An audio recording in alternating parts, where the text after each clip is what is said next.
commission and model of conduct. It is indeed a pleasure to have you all gathered here today as we delve into our distinguished guests who have graciously accepted our invitation to share their insights and expertise with us.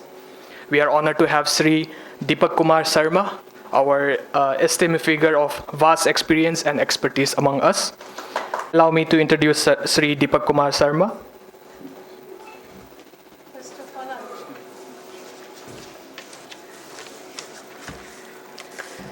आज के इस कार्यक्रम में उपस्थित सभी respected अतिथियों का बहुत बहुत स्वागत करती हूँ. I heartily welcome all the respected guests present in today's program. I welcome Shri Deepak Kumar Sharma ji, Chairman IIPA Assam.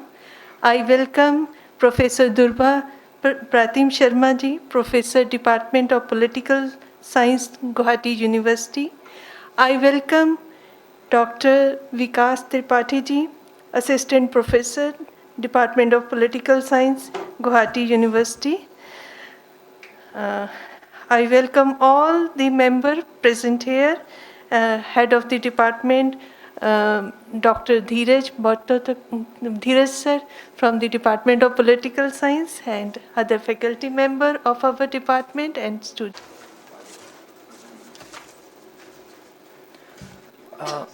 Who have graciously accepted our invitation to share their insights and expertise with us.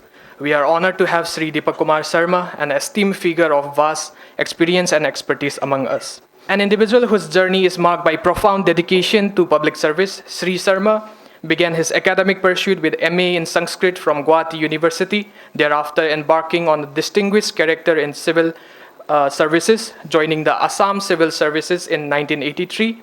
He served diligently across various districts and subdivisions of Assam, contributing significantly to the administration's efficiency. His tenure also saw him assume pivotal role within the Assam Secretariat. In recognition of his outstanding service, Sri Sarma was nominated to the Indian Administrative Service in 2012. His illustrious career culminated in his role as Commissioner of Divisions, Tejpur, where his leadership and vision left an indelible mark. Post-retirement, Sri Sarma continued his engagement with public service as member of the Assam Public Service Commission, where he served with the distinction until 2019.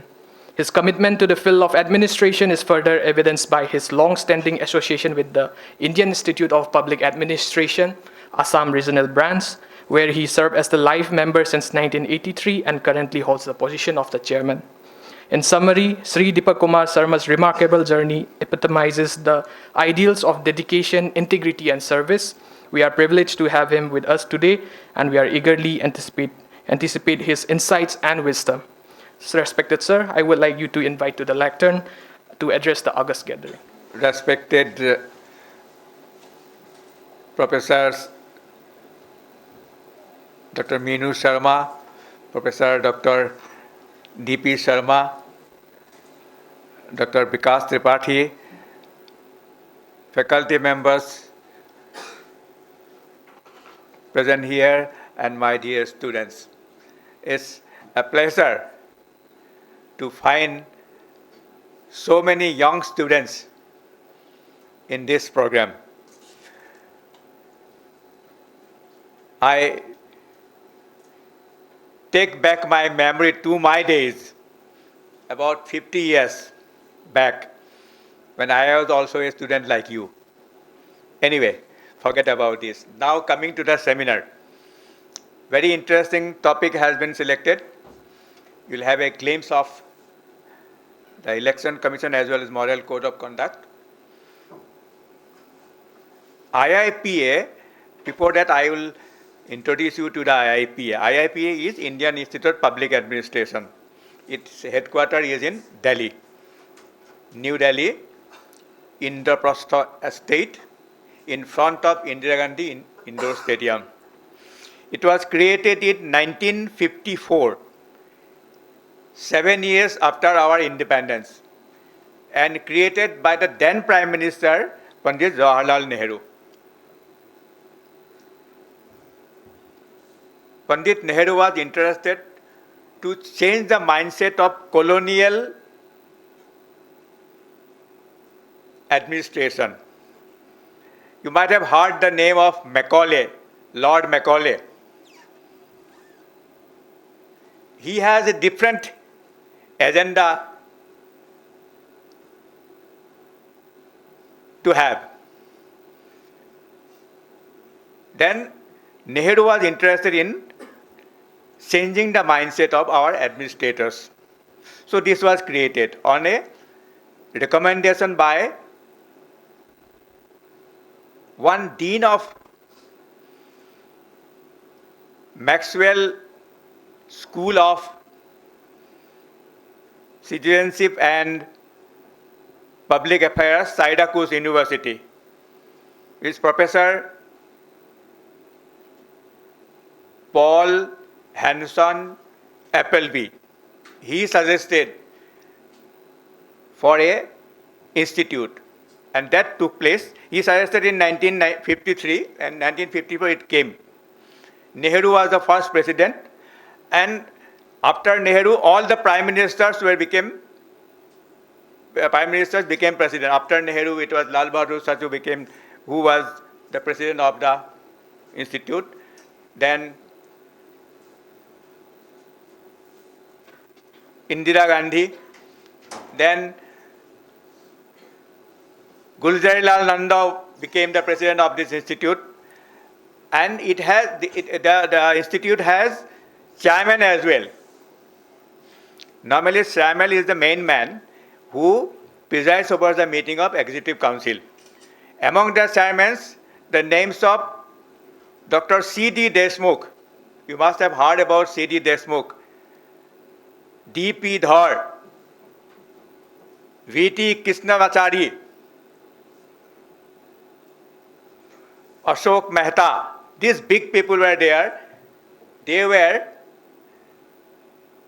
chairman of Indian Institute of Public Administration. All of them were internationally known, famous. And this changing of mindset was given to IIPA by Pandit Nehru. And from that, it has become an institute of famous for research, famous for training, famous for consultancy. It is a society under Societies Act 1860. Now coming to public administration, the normal concept of public administration is basically governance. Public is people. Governing the people should be backed by transparency, should be backed by fairness, should be backed by rule of law. IIPA has several regional branches and local branches. Assam is a regional branch. It was created in 1983. Then one officer called S.K. Agnihotri, he was famous then. He was the first chairman of the IIPA Assam regional branch. After that, Mr. Jatin Hazarika became the chairman, and he was continuing till the other day. Anyway,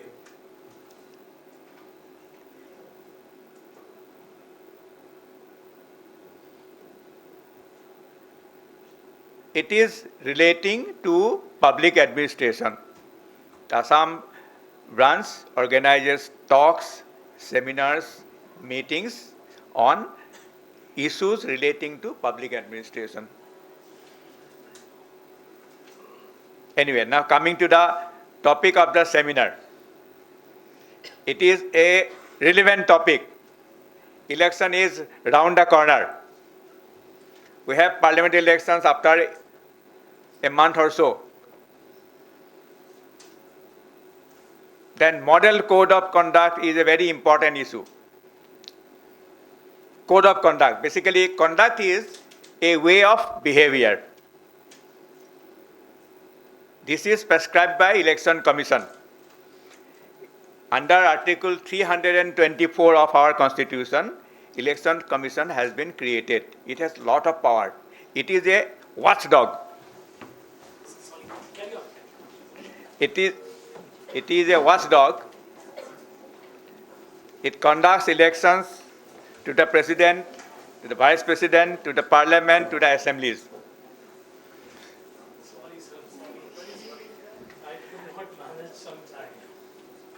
Code of conduct is given by Election Commission and it has to be followed by all. The basic purpose of going for code of conduct is to have fair play, so that none is favored. Election has to be impartial. To ensure impartiality, code of conduct is given and Election Commission ensures it.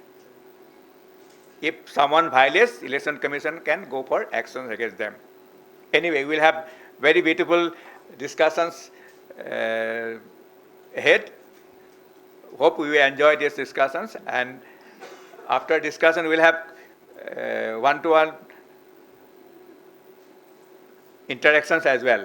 Thank you very much. Sir, thank you so much for the knowledgeable and the introductory on IIPA. Sharma.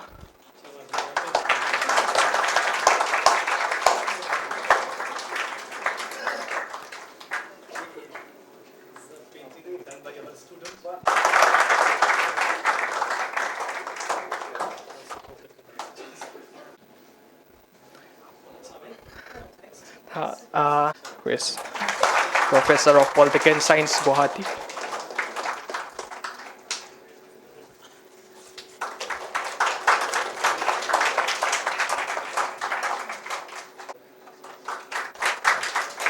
Public Administration to felicitate Vikas Tripathi, sir.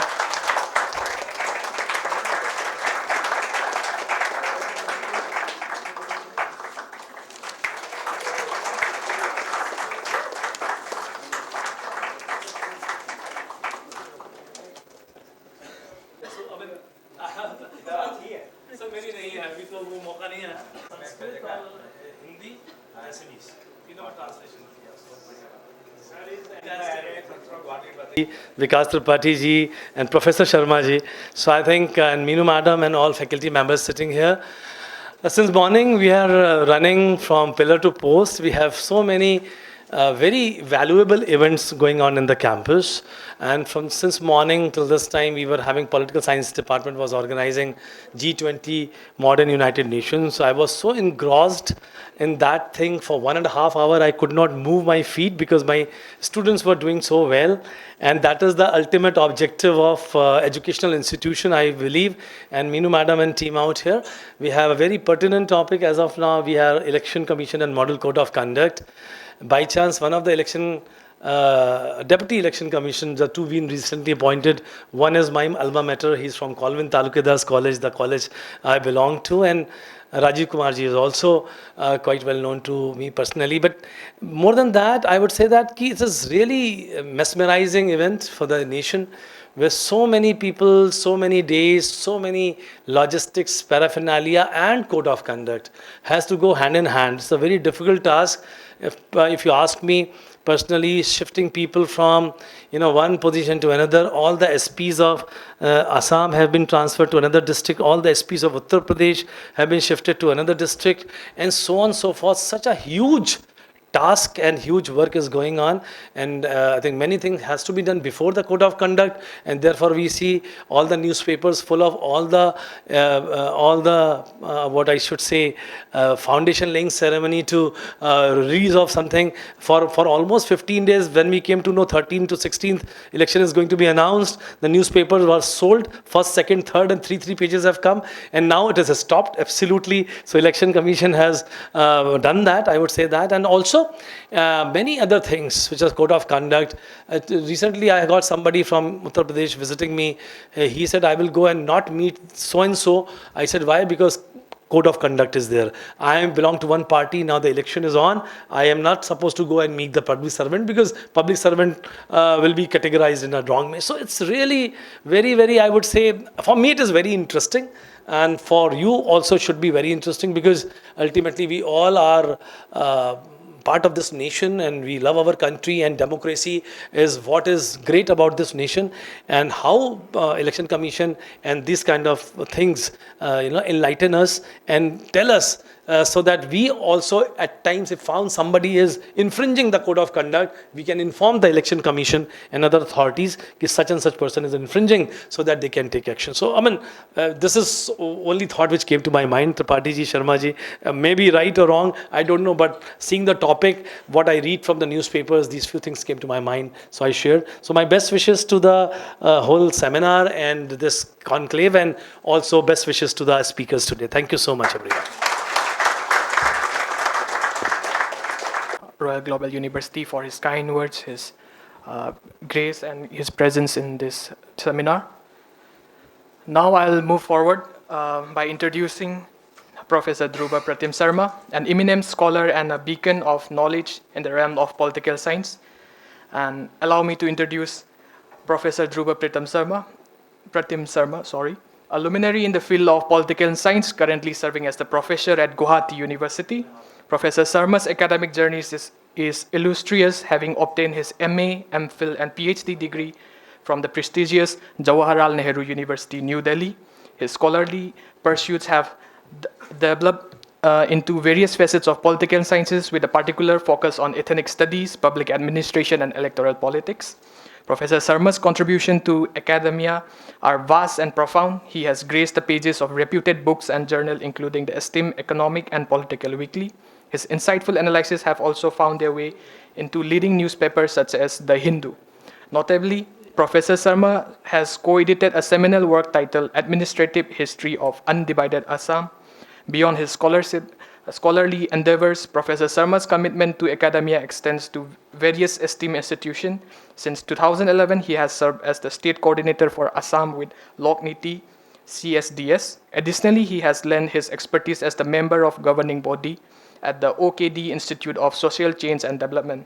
His influence also extends to the academic sphere, where he serves as the member of Board of Studies for Social Sciences at the Royal Global University and as the member of Academic Council at the USTM. Furthermore, Professor Sarma's dedication to his field is evident through his role in professional organization as the former General Secretary of the Northeast India Political Science Association and Secretary of the Assam Regional Branch of the IIPA, and he has been instrumental in fostering academic discourse and collaboration. Please join me once again in extending a warm welcome to Professor Dhruva Pratim Sarma. We are honored to have you with us today. We are eagerly anticipate your insight and your wisdom. Was here just a moment ago, Dr. S.P. Singh, respected chairman of Assam Regional Branch of IIPA, Shri Deepak Kumar Sharma, esteemed guest, respected faculty members of the university, and my dear student friends. So it is a great pleasure for me to be here. I keep coming here, of course, but today is a special occasion. And indeed is an occasion of great significance that Royal Global University is organizing this lecture event in collaboration with Assam Regional Branch of the IIPA on a topic that is of utmost relevance at this hour, at this point of time, namely the Election Commission and the Model Code of Conduct.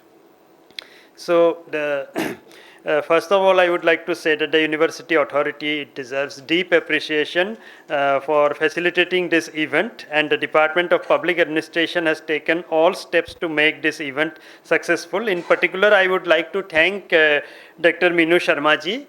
She is very active from the department, head of the department, for taking this initiative. Sorry, and it would not be out of place to mention that she is also an active member of the executive committee of the Assam Regional Branch of IIPA. In the last few years, actually, she is one of the very few people who have made it to the life membership of IIPA. So,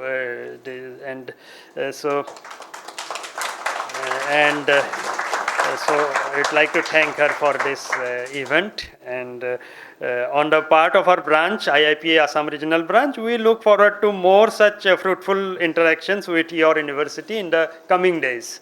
Hopefully we will have more interactions, and we are doing mainly for the benefit of the students, because once we have interactions, we can, especially among the students, for us also it is a learning experience, and the students also, you can get more insight into various issues.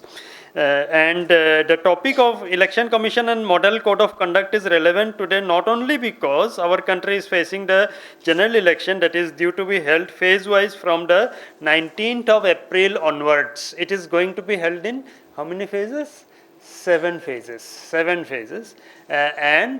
The last election, 1919 also, it was 5 years ago, that was also held in 7 phases. Because of the vastness of the country and because of various problems of the country, we have to take up in various phases. In fact, in one particular constituency, only constituency in the country, the same constituency will have election on 2 different days. One part will have in one day and the other part will have in another. That is because of the disturbed situation, only one constituency is having on 2 different days. That is the outer Manipur constituency. Others are held in the, that is every single constituency it will have on a particular day, but this one constituency, and only because of the disturbed situation that is happening. But anyway, this topic is relevant not only because we are going to have the election from 19th of April, and Model Code of Conduct is already in force. It is already in force. Right now we are under Model Code of Conduct. That has already been mentioned by the earlier speakers also. But it is significant also because awareness among voters regarding the electoral process is found to be quite low. People are voting in lakhs and lakhs, in huge numbers. They do not know what their vote is for. They do not know absolutely. They have no idea why they are voting, but many of the people, they are voting for different reasons. They do not have any idea of the actual situation, why they are casting their vote. So that is why we need more awareness among the voters.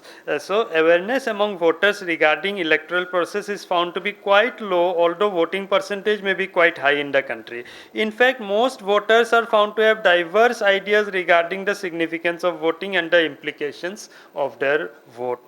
So it is for this purpose that the Union government as well as the Election Commission have in recent years taken vigorous steps to increase voter awareness in the country. So this is part of that. We also, on our part, we try to increase the voter awareness. And so far as the institutions of higher education like this university, so far as we are concerned, what has happened is that we are expected to take a leading role in spreading voter awareness as well as to spread basic knowledge regarding the political process of the country by organizing various programs in this direction, such as this one being held today. And in fact, one of the requirements of the institutions of higher education nowadays, it comes in various forms also, which the universities have to fill up for the ranking process under NIRF as well as the UGC, various institutions which are ranking the, so they also have to fill up these issues. That one of the requirements is that they should open electoral club with membership spread across faculty and students of various departments. And they should also observe certain relevant occasions such as National Voters' Day. When is National Voters' Day? When is it? January 25th, every year, National Voters' Day. And also Constitution Day, that is on November 26th. January 25th, National Voters' Day, November 26th, Constitution Day. And nowadays, the government, from the Union government, the directive comes that all the institutions of higher education should observe these days, and these are well documented, and they also have to be put up on the websites, and they have to, and the aim is to inculcate knowledge and awareness regarding the importance and significance of the electoral process, as well as of the knowledge regarding the Indian Constitution and its underlying values. Values of the Constitution, the political values, they are very important, and they have to be imparted to the citizens of the country. That is a requirement of the citizenship. So far as the topic of today, that is Election Commission, is concerned, Election Commission of India is a constitutional body that is set up under the Constitution.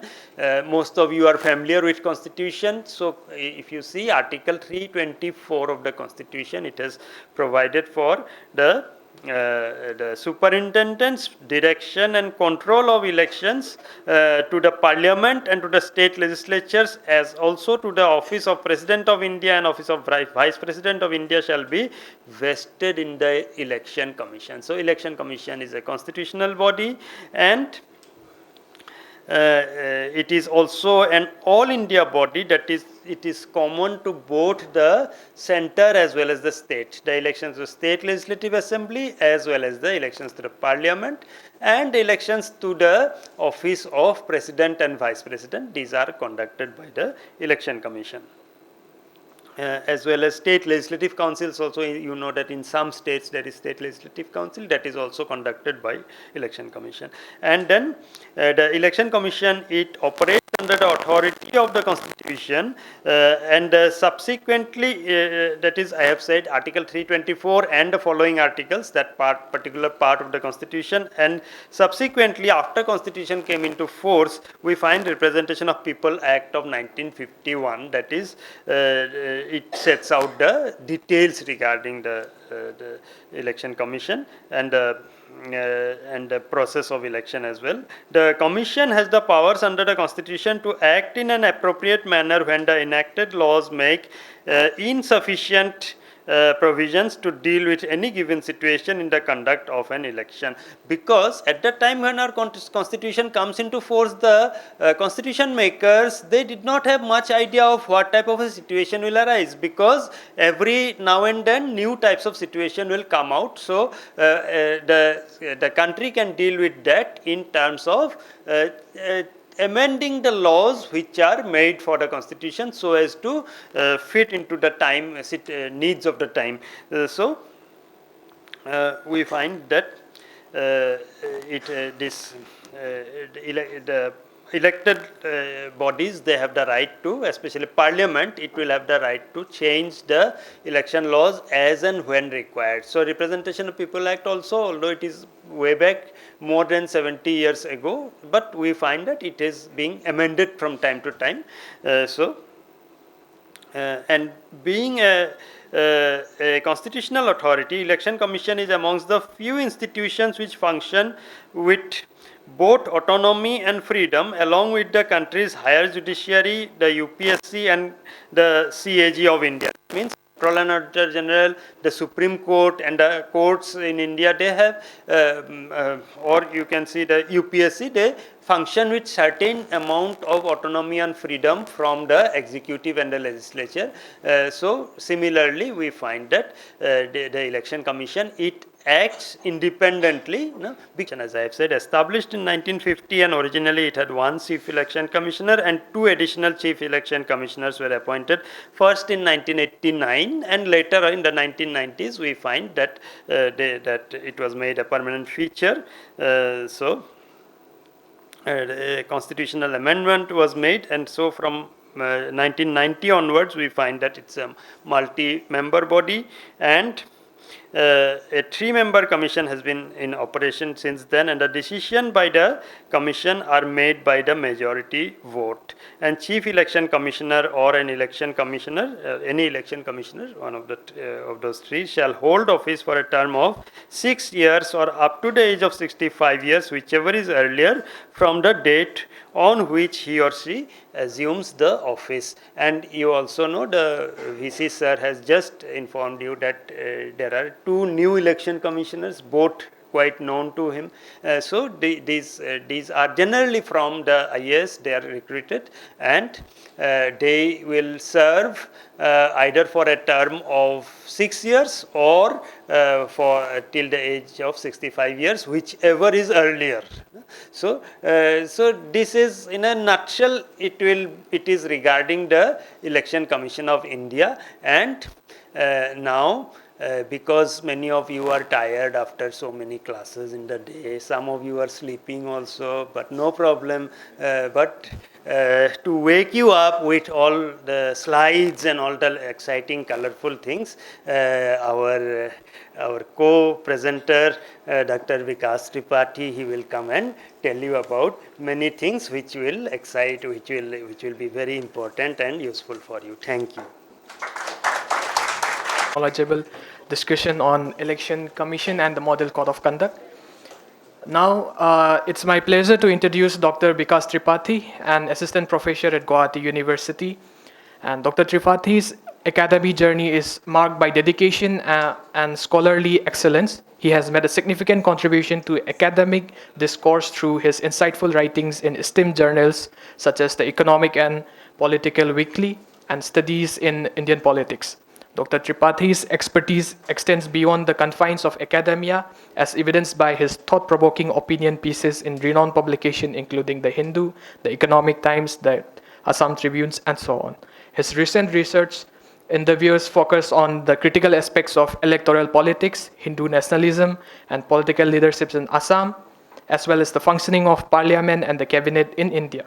Presently, Dr. Tripathi is engaged in exploring the dimension of women's representation in the Legislative Assembly and urban local bodies of Assam.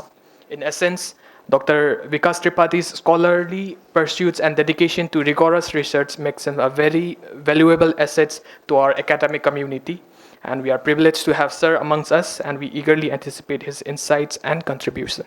Sir, I welcome you.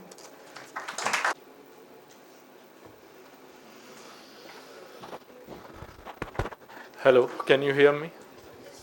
Even I didn't know so much about myself. And thank you so much. Confidence बहुत बढ़ गया बोलने का, मतलब इतनी तारीफ तो कम ही सुनने को मिलता है. But I owe a great deal to you brother. What's your name? Okay, thanks. It helps me in delivering lecture. Liability that I get irritated easily when students talk, when they are not listening or attentive. So there's a midway out. I thought that I'll be speaking for around 30-40 minutes. So I'll keep the lecture very crisp and short so that it is in conformity to your attention span. Just one request, don't talk among yourselves, right? Let's keep it dignified, because it's a classroom and there are certain protocols that ought to be followed. Thank you so much, Professor Dhruvo Pratim Sharma, Honorable Respected Vice Chancellor Sir, Shri Deepak Kumar Sharma Ji, Chairperson, Indian Institute of Public Administration Regional Branch, Professor Meenu Sharma Ji, Head of Department Public Administration, esteemed colleagues from the Department of Public Administration, and my dear students. Now, Model Code of Conduct is something that you all are interested in. My previous speaker, Professor Sharma, has spoken a lot about the aspect of Election Commission of India. So I will not get into details of Election Commission of India. Rather, I would be focusing mainly on Model Code of Conduct. Before coming into this aspect of Model Code of Conduct, I should like to say something, that you all are a student of public administration, and you come across, like previous speaker was talking about, lack of awareness among citizens, but I find lack of awareness among students themselves, researchers. There are so much misinformation being spread about electronic voting machine, about functioning of VVPAT, that VVPAT is something which doesn't function. You just go, the most student-friendly website is Election Commission of India. You get everything about every news, every judicial pronouncement. So one way to talk about and be aware about Election Commission of India, different dimensions of its functioning, its procedural and substantive aspect is the Election Commission of India website. So you come across so many Facebook posts which talk about VVPAT. Go to ECI website and you would find that since the time VVPAT came into being, 118 crore people have casted their votes. And only 25 complaints were received by the commission, and all of them were found to be false. They were falsified. But if you talk about EVM or VVPAT, there's so much, sometimes you come across posts, but the point is that immediately go to ECI website. And there's a booklet on electronic voting machine, on VVPAT, on electoral bond, on every aspect of democracy, with statistics, with judicial pronouncements, and with the ongoing efforts of Election Commission of India. So one way to know about your institution, about democratic process is by going to its website. One of the most sophisticated yet most student-friendly website that you find. Now, once you talk about model code of conduct, and if you look into the definition aspect of model code of conduct, you would find that model code of conduct is something which is clubbed as set of norms. It is not a statutory act. It is not something which is having statutory backup, and the previous speaker has already highlighted. And this set of norms has been developed in consultation with political parties, and who have agreed to certain set of principles and certain set of procedures that has to be followed to ensure free and fair election in India. Now, which is the body that ensures model code of conduct? Of course, model code of conduct is something that is that is executed by Election Commission of India. And if you see that this is observed by both ruling parties at the center and the states, all the contested candidates, and the whole agenda is to ensure free and fair election. Now, where does the Election Commission of India get this power to uphold model code of conduct? This is a residuary power that Election Commission of India in part has invented for itself, and which comes through operationalization of Article 324 of the Indian Constitution. The next question is, when does the model code of conduct comes into being? Model code of conduct comes into being on the date of announcement of election schedule by Election Commission, and it is in operation till the election process are complete. Now let's talk about something. Let's talk something deep about, what is, let's talk about the history of model code of conduct in India. There are two aspects which are very important on model code of conduct in India. First is that the journey of model code of conduct. As I said, that it is not something which has any statutory character. That means it is not something which is codified as a law. This is just a set of norms over which all parties contesting election have consented to implement it both in spirit and substance. So the two things that become really important in context of model code of conduct is its history. How did it evolve? And second is, why is model code of conduct not having a statutory status? Because if we have a history of parliamentary democracy for more than 70 years around, and you are an independent country, so why is that model code of conduct is not having any statutory basis? So these are the two things that we will be looking into. Now, there have been many scholarly work which I have consulted, but for your reference, you can consult a book by Anupma Roy and Ujjwal Singh on Election Commission of India.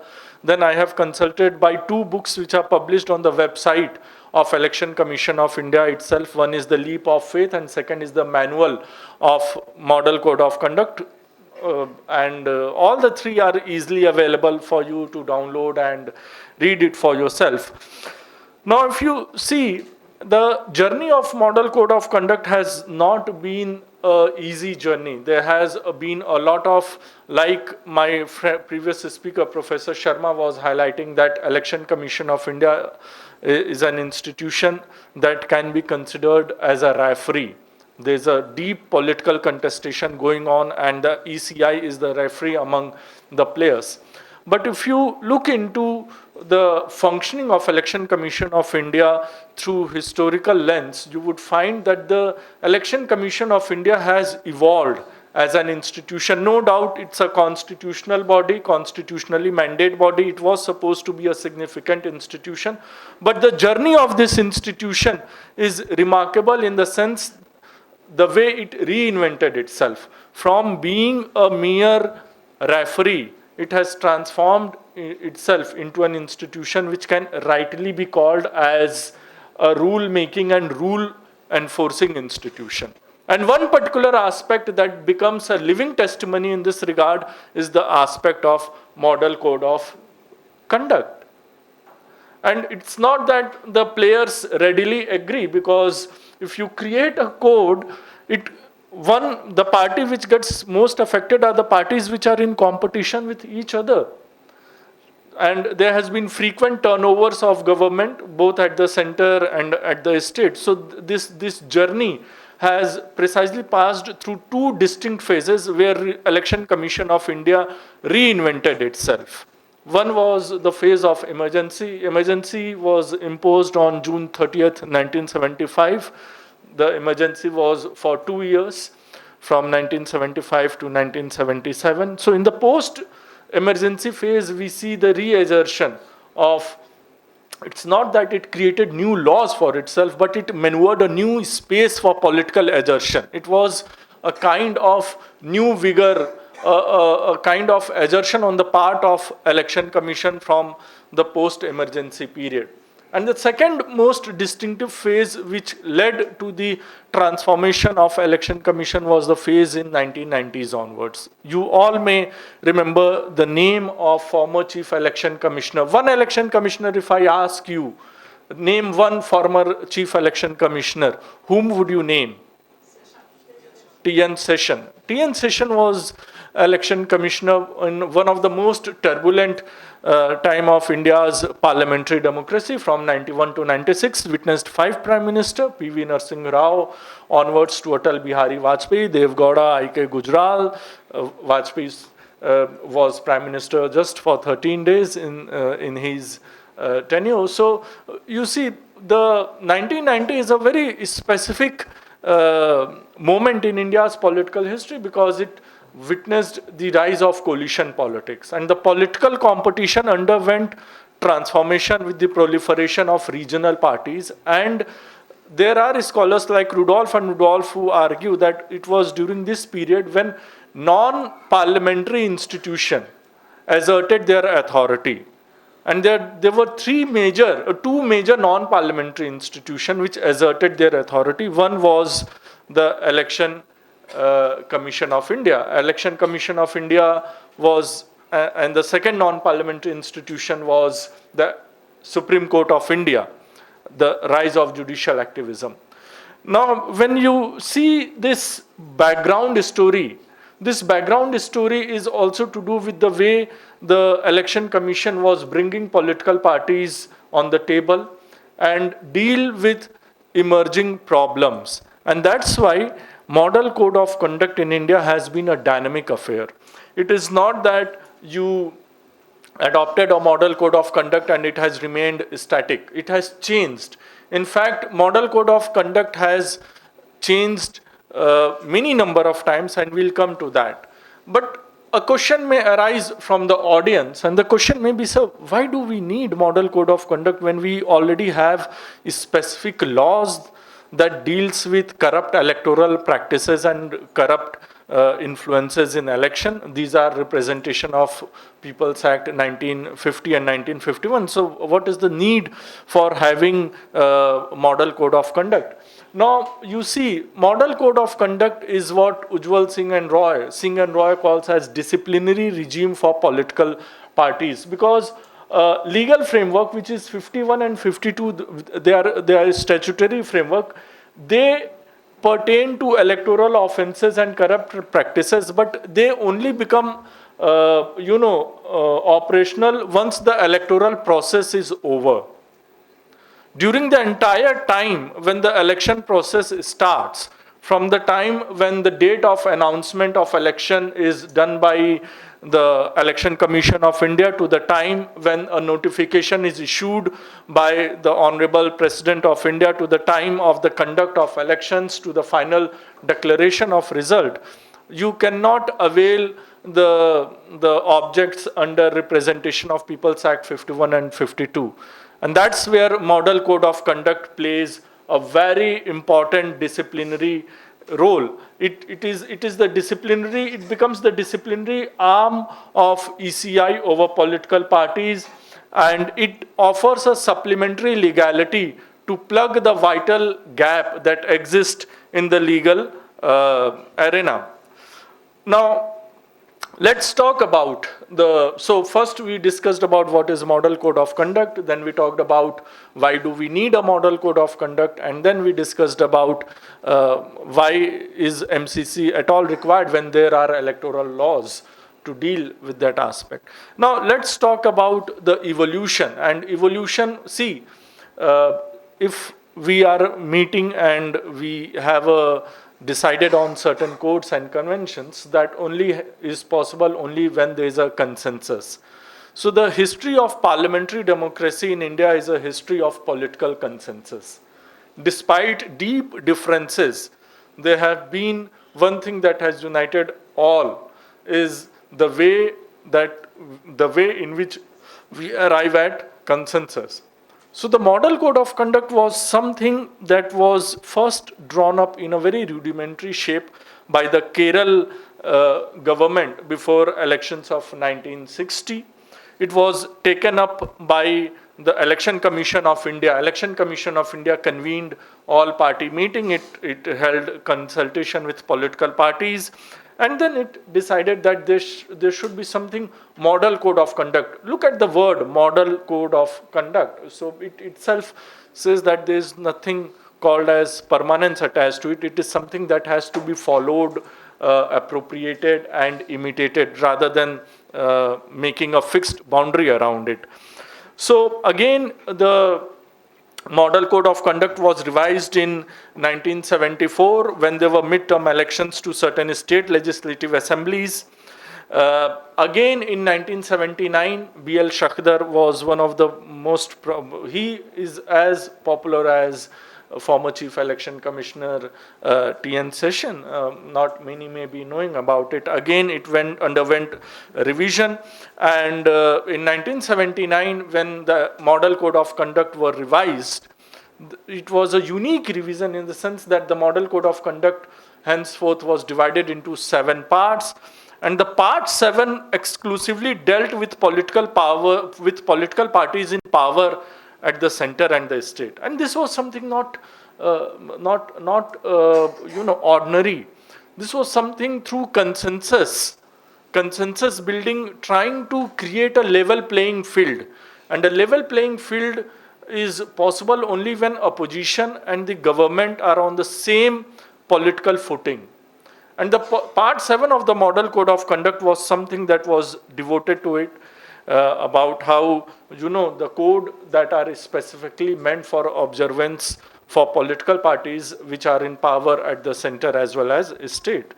Remember 1979, it was, we are talking about parties in power in center because Janata Party has come into power in 1977 to 1979. It was a amalgamation of many parties. It was not a coalition government. But one thing that has dawned upon the wisdom of Election Commission of India was one that, the era of coalition politics is not uh, is not something impossible in India. It is taking shape because already state has been from 1967 onwards. You see, state has witnessed many coalition politics. Again, Model Code of Conduct was revised in 1983, and the most significant revision, again a minor revision, but which is also considered to be a significant one, was something that happened in 1991.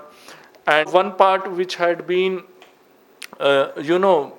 kept under revision was how to make the election a level playing field. So many parts of the part 7 were again altered, and it has, as I say, that all these processes happen only through consensus and through consultation. It is the Election Commission of India that invites all the players, all the political parties, and then they decide, and that is how. So if you see the structure of Model Code of Conduct, it is essentially divided into 7 parts. Now what are these parts? So part 1 is something that deals with conduct of political parties, workers. That's a very general guideline. That's the general conduct as to how political parties have to behave during election, as to how their workers and supporters have to behave during election. Part 2 is something about holding public meeting and processions. Part 3 again is the same, that talks about how public meeting and processions are to be done. Part 4 is conduct on polling day and polling booth. This is something very important. This is something really significant because the day of polling is something that is the game changer. And so your Model Code of Conduct is very specific about how the booth has to be managed by district administration. Part 5 again deals with polling day and polling booth. Part 6 is again something, the Election Commission of India appoints observers. These are observers who are, appointed by the Election Commission of India and are senior IS officers, sir, these observers. And these observers, if any discrepancy is found, you can approach Election Commission of India by complaining to the observers, and all the modalities for reaching out to these observers are mentioned in part 6. And part 7, as I said, is specifically about parties in power. It is considered to be the most crucial, most contested component of Model Code of Conduct. Now if you see, this part 7 is something that essentially brings in a lot of debate and contest among the policymakers, both the party in opposition and the party in government. There's always this notion that as Election Commission of India, which is the referee institution, how parties in government or how parties in opposition level blame against each other. And if you open up daily news bulletin, you would find a lot of things. Now, when we talk about in which election does Model Code of Conduct apply? When we talk about elections in India, so it is applicable in the case of during general election to the House of People, like Lok Sabha. It is Model Code of Conduct is in force. It is applicable during general election to Legislative Assembly. The code is applicable in the entire state, and it is applicable when by-elections are held. Many of you may not be knowing what by-elections are. By-elections are when a serving MLA or MP either resign or the seat is vacant owing to certain contingencies, then the elections have to be held within a stipulated period of time. So if there's a by-election also, so within that specific constituency, the Model Code of Conduct is applicable. Now let's see, this Model Code of Conduct is something that is okay. That is there in greater detail in Election Commission of India website. So I will not get into it, but then too it is very important to highlight some of the salient features of Model Code of Conduct. And here I have done this, that you can basically look into 7 parts: general conduct, meeting, procession, polling day, polling booth, party in power, guidelines on election manifesto. This again is a very interesting feature about election model code of conduct. Now, when you talk about general conduct is, of course, something which is expected from all of us, that we should not at all ever try to aggravate differences among us. So, parties or candidate should not try to aggravate existing differences or hatred based on identities, based on caste, ethnic identities, or other forms of social identities. The criticism of political parties during the entire moment of model code of conduct should be confined at policies and programs, and should not be about personal attack or something which is in general not acceptable to people. There should be no appeal to church, no appeal to temple, to mosque. There should be no appeal to communal feelings. All parties shall, avoid corrupt practices, and, there are rules like within 100 meters of polling station, canvassing cannot happen. These are some rules, and once 2048, no political party is allowed to conduct any kind of canvassing 48 hours before the elections. You cannot disturb the people living in the area around polling booth by saying that give shelter to our party workers, or host our party flag, or there should be no disturbance to people living around the locality. Now, there should be, any kind of election require a large amount of people gathering. But such gathering or such public meetings should not lead to any disturbance in public order. Public order is something which has to be maintained.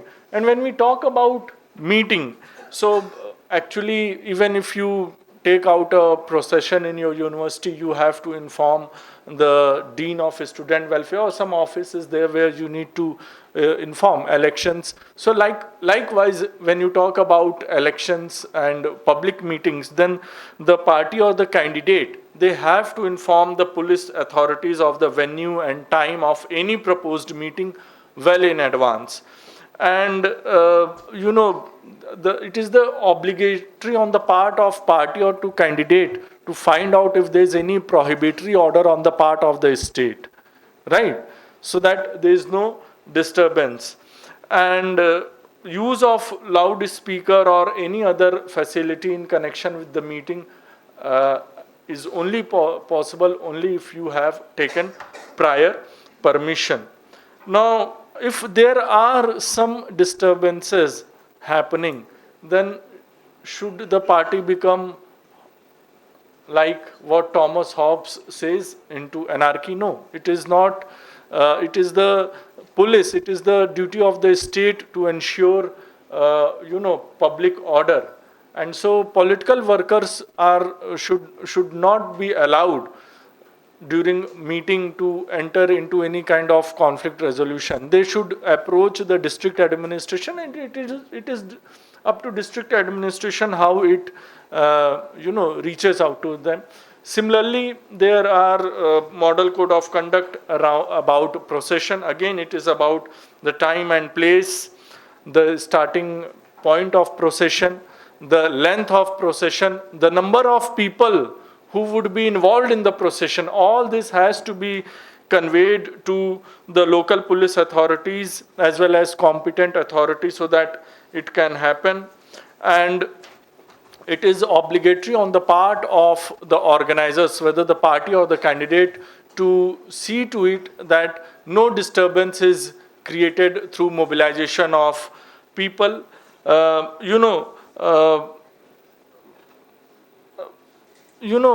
there's also, when model code of conduct is in operation, political parties are free to do canvassing. But there's also one restriction on the kind of articles that political parties can carry. And so so the number of people that are to be carried in a procession and the kind of articles that they carry, that has to be informed to the competent authority. And most of the time we see that effigy burning takes place, because have you seen effigy burning ever? Have you seen? And this is a common practice in India. Most of the time we see that these kind of things happen, and if there is an election in a assembly, then there would be these things. So such demonstration should not be, something that has to be handled by political parties, but it is the duty of the state. The most, the most important of all, in reality, the most important of all features when we talk about model code of conduct is about the polling day, polling booth, and party in power. And it is clearly stipulated. If you download the booklet, it is clearly stipulated there that political parties, and the booklet available on the Election Commission of India website. I'll just talk in brief about the idea about why are we not going for a statutory backing for a model code of conduct. If it is so vital for functioning of democracy in India, a question may arise, why not have a statutory backing? Now, the Election Commission of India has also maintained ambiguity in regard to maintenance of a statutory character. And the ambiguity is such that in 1980s, when Mr. R.K. Trivedi was Chief Election Commissioner, then there was that the Election Commission of India too vouched for having a statutory backing for model code of conduct. But somehow this could not materialize owing to lack of consensus. Come 1990s, and the Election Commission of India emerged as an assertive institution, as an institution which has transformed itself amidst a transformatory political culture that characterized India at that point of time. And then Election Commission of India also developed certain hesitation in going for statutory backup for model code of conduct. And the reason, and this is something that that is based on certain scholarly articles or books. Why did Election Commission of India developed hesitation for a statutory commission? First of all, when a law is created, that means when model code of conduct becomes statutory, then it would open up the space, a large amount of space for executive power. That executive would decide about a model code of conduct and parliament would legislate. And since executive has to be executive is accountable and responsible to the people, and executive is going for the election, it really runs counter to the spirit of the independent election commission, because it is and that's the primary reason that election commission, which invented power for itself, it decided that the moment of model code of conduct is something over which, by virtue of Article 324 of the Indian Constitution, Election Commission of India should have the authority to ensure free and fair election. So for this lecture, I referred to these three things: Ujjwal Kumar Singh, Election Commission of India, Institutionalizing Democratic Uncertainties. Second is Manual on Code of Conduct. It is available on Election Commission of India website. And third is the book, again published by Election Commission of India, Leap of Faith, Journey of Indian Election. With this, I conclude. Please feel free to seek clarification or ask questions. Thank you. I'm from the Department of Administrative Services, 6th semester. Sir, I want to ask, are the provisions of Model Code of Conduct extended to the realm of social media as well?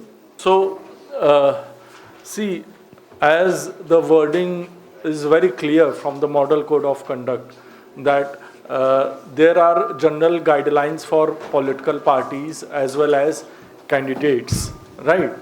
What are those those general guidelines are applicable both on ground as well as on social media platform. That, like it says that, and the Election Commission of India has taken cognizance of social media posts that flare up, any kind of disturbance that leads to deterioration of public order. So maintenance of public order is something which is very important to ensure free and fair election. And thus, social media is also something that comes under the ambit, and all the political parties, candidates, or the party in power has to adhere to those general guidelines. Good afternoon, sir. My name is Ria Ribam from Department of Public Administration. Actually, I have two questions to ask. Like, as you mentioned earlier, that it's not statutory and it's not permanent.